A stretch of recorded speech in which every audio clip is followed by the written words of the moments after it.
Bonjour mes chers futurs bacheliers et bachelières.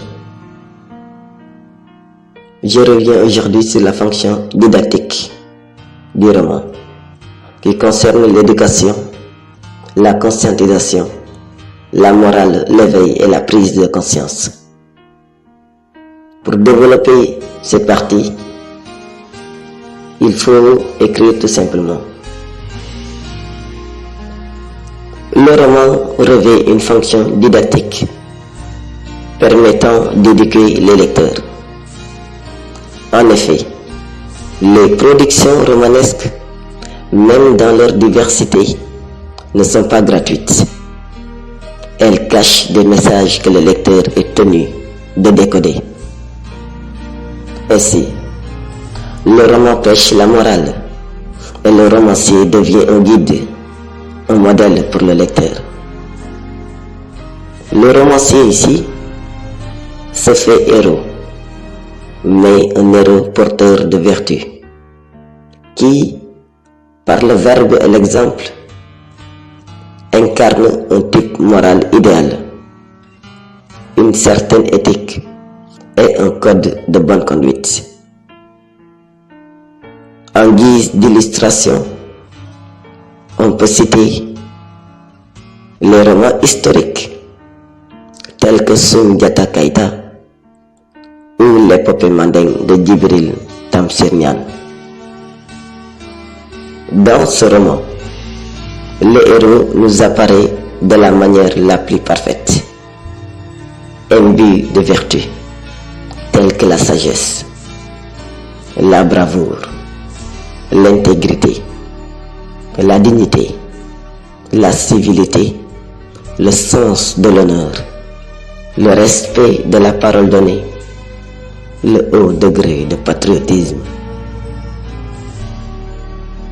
Le roman peut même dépasser le code de conduite dont parlait Claude Leroy pour devenir une leçon de vie, dans la mesure où le héros devient un fil conducteur qui trace le chemin de la grandeur et de la réussite au lecteur d'une façon pratique.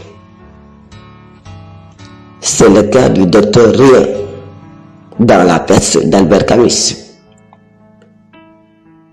Son comportement, son abnégation, sa générosité dans la lutte farouche et parfois même sans espoir contre la maladie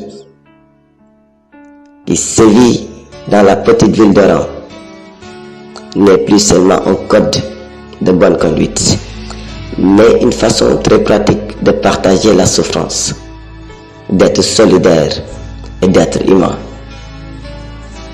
C'est cet humanisme que nous enseigne Saint-Exupéry dans son ouvrage intitulé Terre des hommes, où il prône une conduite exemplaire fondée sur le sens de la responsabilité et de ce que doit être la fraternité entre les hommes.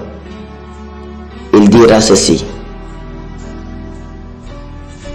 j'ouvre le guillemets: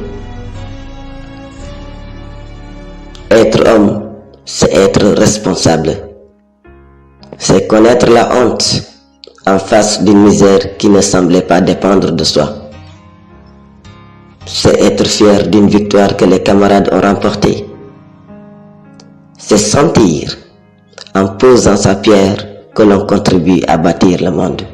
Fin de citation.